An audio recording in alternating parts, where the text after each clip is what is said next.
Hello बच्चों, today we are going to start the first unit of our syllabus kinematics. Kinematics के under में हमारे पास दो units आती हैं, दो चैप्टर्स आते हैं। The first one is the motion in a straight line and motion in a plane.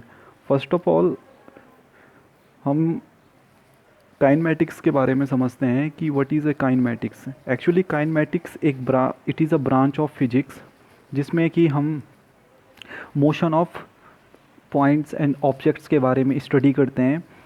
लेकिन जो हम ऑब्जेक्ट के मोशन को डिस्क्राइब कर रहे हैं या उनके बारे में स्टडी कर रहे हैं, इनके पीछे जो कॉजेज़ हैं उनको इसमें मैटर नहीं करते हैं। यानी कि विदाउट एनी कॉजेज़ मोशन है, उसको हम इसमें पढ़ेंगे। सिंपली अगर हम कहें तो जो काइनमैटिक्स है इसमें हम ज्योमेट्री ऑफ मोशन को डिस्कस करते हैं, क्योंकि जो पार्टिकल काइनमैटिक्स है हमारे पास वो नेचर ऑफ मोशन को डील करता है। और नेचर ऑफ मोशन से मतलब हो गया कि कोई पर्टिकुलर ऑब्जेक्ट है वो कितने तेज़ दौड़ रहा है या कौन से पाथ में ट्रैवल कर रहा है। तो इन सारी चीज़ों को रिलेट किया जाता है उसके पोजीशन, वेलोसिटी, एक्सेलरेशन और टाइम के साथ। लेकिन उस केस में उसके मास को रिलेट नहीं कर रहे हैं, फोर्स को रिलेट नहीं कर रहे हैं और ना ही उसकी एनर्जी को रिलेट कर रहे हैं। इन टर्म्स कि हम कह रहे हैं कि जो ज्योमेट्री है उसी को डिस्कस कर रहे हैं। तो जो काइनमैटिक्स है ये फिजिक्स की ऐसी ब्रांच है जिसमें कि हम मोशन ऑफ ऑब्जेक्ट्स को डिस्कस करते हैं, बट उनके कॉजेज़ को इसमें मैटर नहीं किया जाता है कि किस कारण से ये मोशन प्रोड्यूस करवा रहे हैं। तो इसमें जो पहला आता है इसका वो टॉपिक है ट्रांसलेशन मोशन। देखिए, ट्रांसलेशन मोशन का मतलब हो गया कि अगर कोई बॉडी या तो स्ट्रेट लाइन पाथ पे ट्रैवल कर रही है या फिर कर्वी लीनियर पाथ पर ट्रैवल कर रही है, तो उस तरह के मोशन को कहेंगे। या तो स्ट्रेट लाइन पाथ पे जो मोशन होगा या फिर कर्वी लीनियर पाथ पे जो मोशन होगा, उस मोशन को हम डिस्कस करेंगे ट्रांसलेशन मोशन के अंडर में। हमारे पास जो ट्रांसलेशन मोशन है उसको टू मोशन में कैटेगराइज कर रखा है, rectilinear motion and the curvilinear motion. देखिए, रेक्टिलिनियर मोशन का मतलब होता है वन डायमेंशनल मोशन, और यही वन डायमेंशनल मोशन हमारे पास टू पार्ट्स में फर्दर डिवाइड हो रखा है। पहला आता है इसमें uniform velocity motion and the second one is the accelerated motion. Accelerated motion के भी दो पार्ट्स हैं यहाँ पर, uniform accelerated motion and variable accelerated motion. ये जो वन डायमेंशनल चैप्टर है इसमें हम इन सारे टॉपिक्स को डिस्कस करेंगे। इसके बाद आता है हमारे पास कर्विलीनियर मोशन। देखो, कर्विलीनियर और रेक्टिलिनियर मोशन में क्या डिफरेंस है। रेक्टिलिनियर का मतलब हो गया स्ट्रेट लाइन में चलना, कि अगर कोई बॉडी स्ट्रेट लाइन में ट्रैवल कर रही है तो इस तरह के जो मोशन है इसको हम कहेंगे यहाँ पर कि ये वन डायमेंशनल है, तो रेक्टिलिनियर मोशन को परफॉर्म कर रहा है। लेकिन कर्विलीनियर मोशन में क्या होता है कि जब कोई पार्टिकल या बॉडी एक कर्व्ड पाथ में मूव करे, जैसे कि हमारे पास ये थ्री डायमेंशनल एक्सिस है और इसमें अगर हम एक कर्व को ड्रॉ कर दें तो ये जो पाथ किसी एनी इंस्टेंट जो ये पी पॉइंट इस कोई पार्टिकल इस पी पॉइंट पर पहुंचा हुआ है, तो ये जो पाथ इसने अपने मोशन के लिए ले रखा है इसको कहते हैं कर्विलीनियर पाथ। और जो बॉडी इस पे इस कर्विलीनियर पाथ पे मोशन करेगा उसको हम कहते हैं कर्विलीनियर मोशन। इसमें इसके भी टू पार्ट्स हैं आगे फर्दर, कि एक है motion in a plane and the second one is a motion in a space. Motion in a plane हमारे पास टू डायमेंशनल में आता है और motion in a space three dimensional में। तो जो ये वाला टॉपिक है इसको आप लोग हायर क्लास में पढ़ोगे जब आप ग्रेजुएशन करेंगे। लेकिन ये दो टॉपिक हमारे पास इस समय सिलेबस में है, motion in a plane and motion in one dimension. तो इसमें आगे फर्दर जो मोस्ट इम्पॉर्टेंट चीज़ आती है हमारे पास उसको डिस्कस करते हैं, वो है हमारे पास फ्रेम ऑफ रेफरेंस। देखिए, फ्रेम ऑफ रेफरेंस, रेफरेंस का मतलब क्या होता है जनरली। रेफरेंस का मतलब होता है कि हम किसी चीज़ को परफॉर्म कर रहे हैं तो उसके लिए जो बेसिक प्रिंसिपल, जो बेसिक नीड थी वो हमें कहाँ से मिली है, तो इसलिए हम उस चीज़ को करते हैं रेफरेंस। जैसे कभी किसी प्रोजेक्ट को हम ड्रॉ करते हैं तो उस प्रोजेक्ट को बनाने के लिए जिन जिन रिसोर्सेज का हमने यूज़ किया है तो उनको हम अपने रेफरेंस में डालते हैं। तो फ्रेम ऑफ रेफरेंस का सिंपल फिजिक्स में हम किस तरह से यूज़ करते हैं, इसको यूज़ किया जाता है किसी बॉडी के मोशन या उसके रेस्ट को इंडिकेट करने के लिए। इसी बेस पर हम बता सकते हैं कि कोई बॉडी मोशन पर है या कोई बॉडी रेस्ट पर, यानी कि उसके एक्सेलरेशन के बारे में बात कर रहे हैं कि वो कब मोशन पर है और कब वो मोशन पर नहीं है। तो सिंपली जो फ्रेम ऑफ रेफरेंस होता है, इसको अगर हम कहें कि इसका मोटिव क्या है यूज़ करने का, तो इसका मेन मोटिव है कि जो न्यूटन्स का सेकंड लॉ था, जो हमें ये बताता है कि फोर्स के कारण मोशन प्रोड्यूस होता है, उसको रेक्टिफाई करना था इसने। और क्योंकि जो सेकंड लॉ ऑफ मोशन है वो टोटली ऑब्जर्वर पर बेस होता है, ऑब्जर्वर किस तरह से प्लेस किया हुआ है और कौन सी पोजीशन पर हम उसको ले रहे हैं, तो वहाँ पर फ्रेम ऑफ रेफरेंस का यूज किया जाता है। इसकी जो डेफिनेशन है वो ये कहता है कि it is a system of geometric axis, जिसमें कि हम साइज़, पोजीशन और किसी मोशन को मेज़र कर रहे हैं। जैसे हमारे पास ये 3 डायमेंशनल है, तो इस 3 डायमेंशनल इस ज्योमेट्रिक एक्सिस पर हम किसी ऑब्जेक्ट को लेंगे और उसके पोजीशन को, उसके साइज़ को या उसके मोशन को हम इस पे इंडिकेट कर सकते हैं। एक्चुअली होता क्या है कि फ्रेम ऑफ रेफरेंस की ज़रूरत कैसे पड़ती है हमें। रेफरेंस ऑफ फ्रेम का मतलब हो गया जनरली रिलेटिव, कि ये किसी मोशन को रिलेटिव कर रहा है। मानकर चलो ये हमारे पास एक ऑब्जेक्ट है, ये ऑब्जेक्ट मूव कर रहा है, ठीक है। तो हमें पता कैसे लग रहा है कि ये मूव कर रहा है, यानी कि जो फर्दर हमारे पास एक सेकंड ऑब्जेक्ट होगा वो इसको ऑब्ज़र्व कर रहा है। तो ये हमारे पास एक ऑब्ज़र्वर है जो इस सेकंड बॉडी के मोशन को ऑब्ज़र्विंग कर रहा है। तो यहाँ पर इन दोनों का जो ये मोशन है ये रिलेटिव रहता है। एक हमेशा 0 एक्सेलरेशन पर होगा और दूसरा एक्सेलरेशन कर रहा होगा, तभी जाकर हम उसको रेफरेंस पॉइंट पर ले सकते हैं।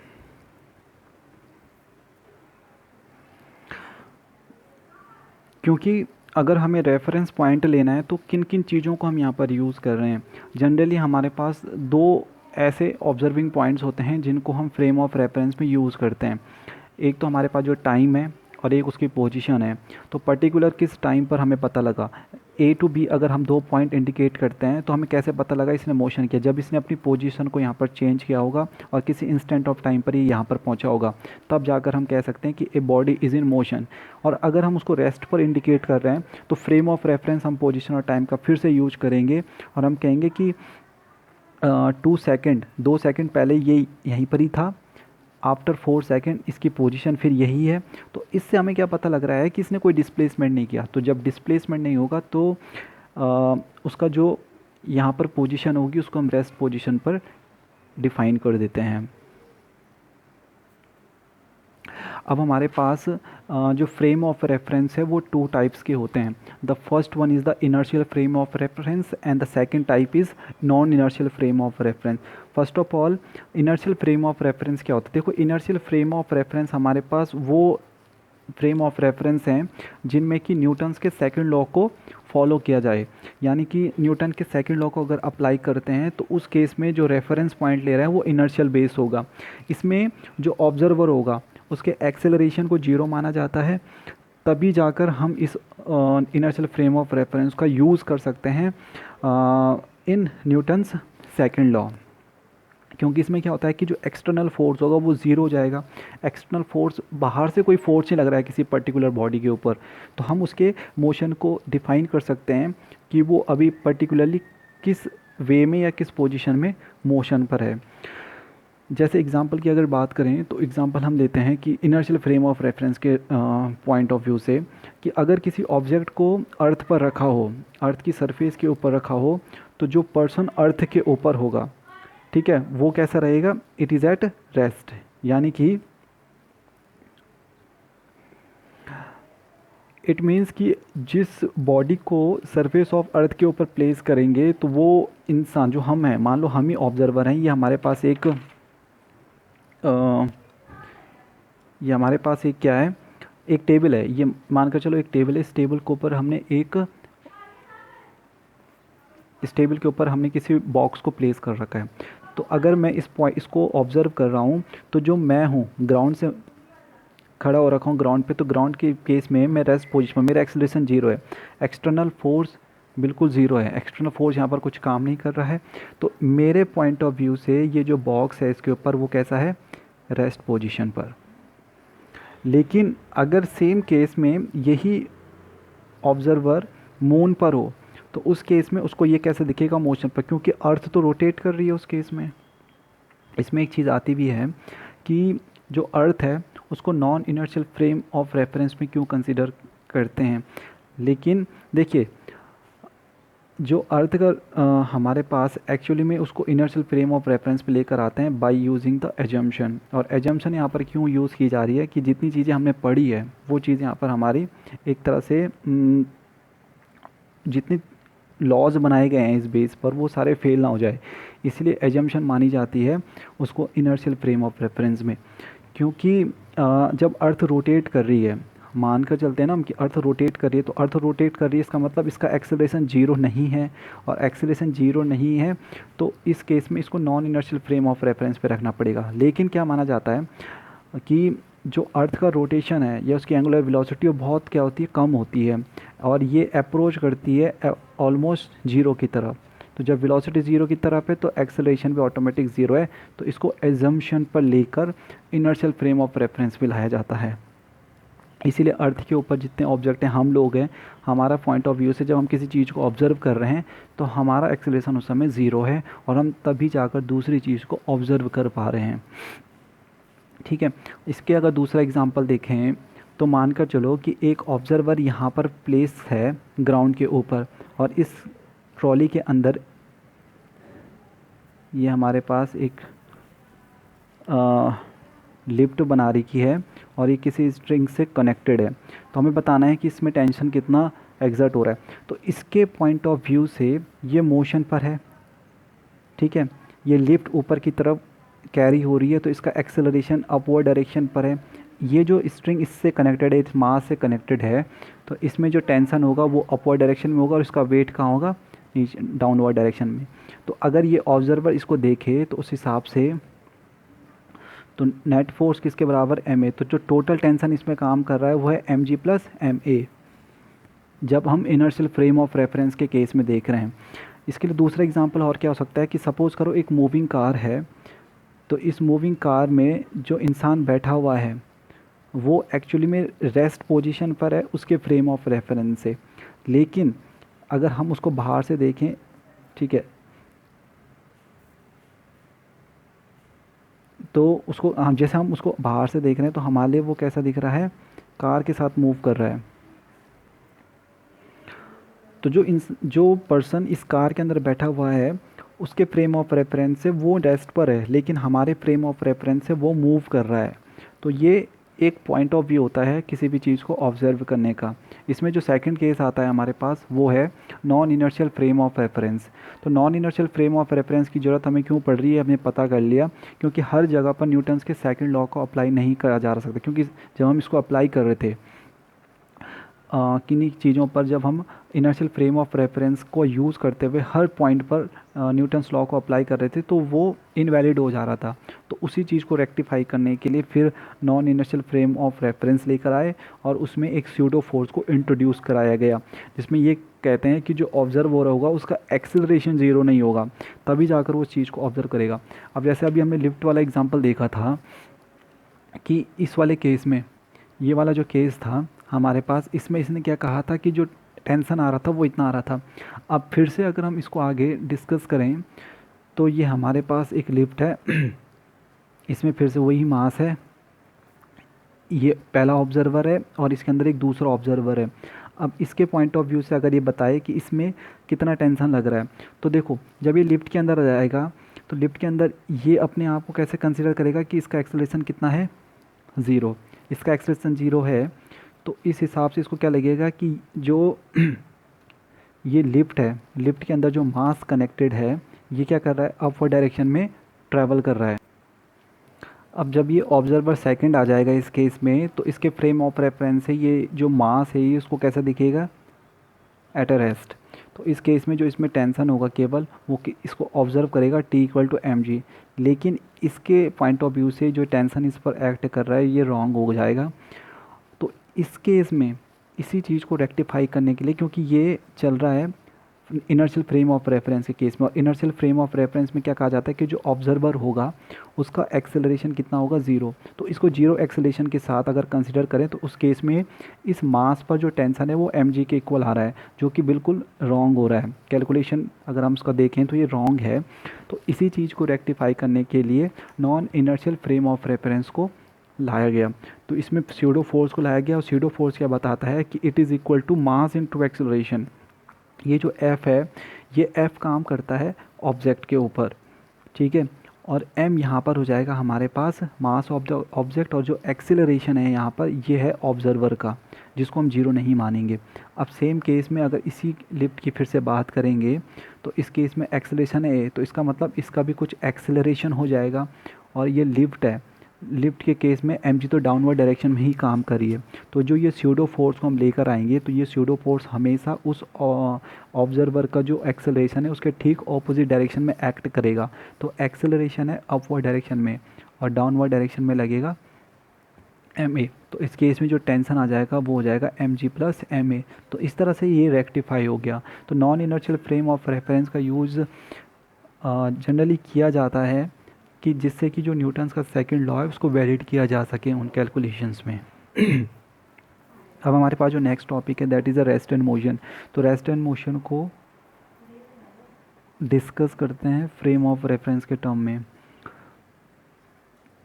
तो अगर कोई ऑब्जेक्ट इस पॉइंट से किसी ऑब्जेक्ट को मूव करते हुए देख रहा है, तो मानकर चलो कि हम क्लासरूम के अंदर बैठे हुए हैं और सामने ग्राउंड से हम देखते हैं कि एक कोई पर्सन अपने साथ टेबल को लेकर आ रहा है। तो हमारे पॉइंट ऑफ व्यू से ये दोनों ही चीज़ कैसे हैं, मोशन पर है। लेकिन अगर इस पर्सन के पॉइंट ऑफ व्यू से देखें तो उसका जो टेबल उसने होल्ड कर रखा है वो टेबल कैसा होगा, रेस्ट पोजीशन पर। तो ये सब चीज़ें होती है कि हम फ्रेम ऑफ रेफरेंस किस पॉइंट से देख रहे हैं। रेफरेंस पॉइंट हमारा कौन सा है, ऑब्जर्वर किस पोजीशन पर उस समय लोकेट है, वो चल रहा है या वो रेस्ट पर है। तो इस तरह से हम inertial and non inertial frame of reference के बेस पे रेस्ट एंड मोशन को डिफाइन कर सकते हैं। इसके बाद आता है हमारे पास पॉइंट ऑब्जेक्ट। देखिए पॉइंट ऑब्जेक्ट क्या होता है कि अगर किस तरह के ऑब्जेक्ट को हम पॉइंट ऑब्जेक्ट कहेंगे कि मान कर चलो कोई ऑब्जेक्ट है जो कि एक बड़ी डिस्टेंस को ट्रैवल करता है। सपोज करो ए से बी तक इस ऑब्जेक्ट ने 120 किलोमीटर को ट्रैवल किया, और जो इसका मास है वो कितना है, करीबन 10 ग्राम। तो जो भी ऑब्जेक्ट जिनका साइज़ क्या हो, डिस्टेंस, जिस डिस्टेंस को उन्होंने कवर किया उस डिस्टेंस के कंपैरिजन में अगर उनका साइज़ कम हो तो हम उनके साइज़ को यहाँ पर मोशन की कैलकुलेशन करने के लिए उसको नेगलेक्ट कर लेते हैं, उसके मास को। तो जब मास नेगलेक्ट हो जाता है तो उस केस में उस ऑब्जेक्ट को कंसिडर किया जाता है एज अ पॉइंट ऑब्जेक्ट। जैसे कि हमारे पास अर्थ है, अर्थ सन के अराउंड रिवॉल्यूशन करता है, तो जो डायामीटर है हमारे पास अर्थ का वो कम है इन कंपैरिजन टू जो सन की ये जो चारों ओर जो ऑर्बिट बनी हुई है इसमें ये ट्रैवल कर रहा है।